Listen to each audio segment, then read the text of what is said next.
माहोल बंद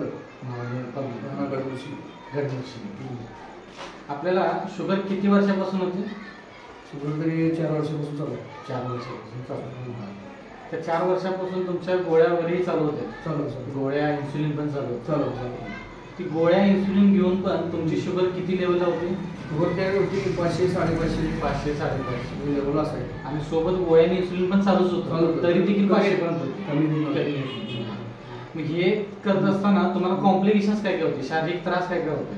तरी तर हेच मुंगी येणे, परत डोळ्याला अंधार येणे, परत चक्कर येणे, परत भूक लागणे, लाईव्हला 5-6 वेळेस जायला लागले. रात्री झोपल्यानंतर पण लाईव्हला बऱ्याच वेळेला उठावं लागतं.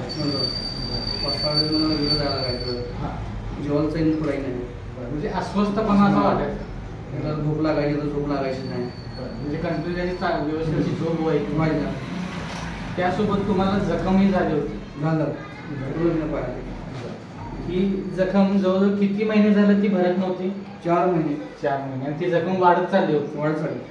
ते तुम्ही डॉक्टरांना दाखल केले, डॉक्टरांनी काय सल्ला दिला होता तुम्हाला? पाय काढायला सांगितलं. पाय काढायला सांगितलं होतं. त्यापासून पाय काढायला सांगितलं. हां. मग तुम्ही काय केलं त्याला? पाय काढायला सांगितलं त्याला काय निर्णय काय घेतला? मी दुसऱ्या डॉक्टरकडे गेलो. मंगलमूर्तीमध्ये ऑपरेशन तिथे केलं. त्याच्यानंतर आपले मोरे दत्तात्रय मोरे मला आपले PRO जे आहेत दत्तात्रय मोरे गडमुळशी त्यांच्या माध्यमातून DNA अँटॉक्स टी घेतलं.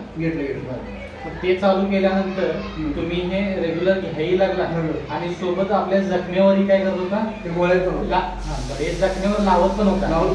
मग लावायचं प्यायचं जसं सांगितलं त्याप्रमाणे तुम्ही ते घेत पण घेतल्यानंतर तुम्हाला काय फरक जाणवला? फरक पडला की मला पायाचा मुंग्या बंद झाला, अशक्तपणा बंद झाला, भूक लागायची कमी आली वगैरे.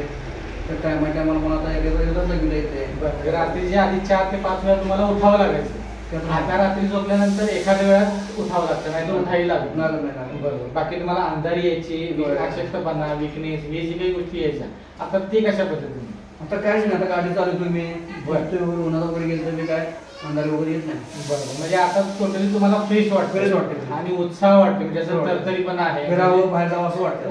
म्हणजे आधी जे व्हायचं की तुम्हाला एवढं सगळं करून पण शुगर पण जास्त होती, गोळ्या इन्सुलिन पण चालू होतं आणि सोबत कॉम्प्लिकेशन इतकी चालू होतं. पण आता हे अँटॉक्स DNA टी चालू केलंय, जवळजवळ 1-2.5 महिने झाले आपलं चालू आहे. 2-2.5 महिने. तो 2-2.5 महिन्यात इतका चांगला तुम्हाला रिझल्ट लागला. इन्सुलिन किती चालू होतं? 20 MM होतो.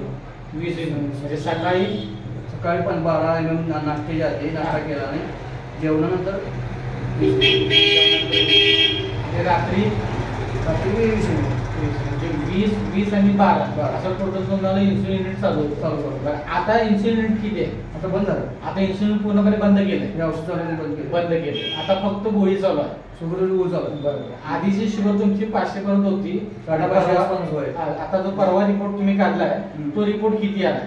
आता 250च्या आसपास आला. म्हणजे जी 500 450 500 लेवल पर्यंत जी शुगर होती त्या 2-2.5 महिन्यात आपल्या DNA टीच्या वापरानंतर आता आपण किती पर्यंत आलो? 250 पर्यंत.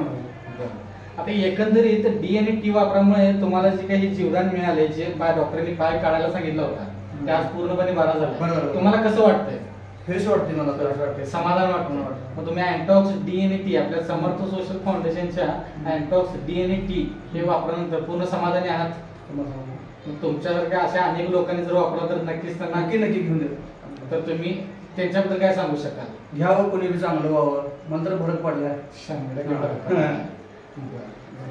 तर तुमच्यासारखे अशा अनेक लोक जे आहेत, जे तुमच्या माध्यमातून अशा अनेक लोक तर यांनाही हा मेसेज पोहोचवा. जो आपल्याला फायदा झाला तो इतरांनाही. बिनधास्त घेऊन.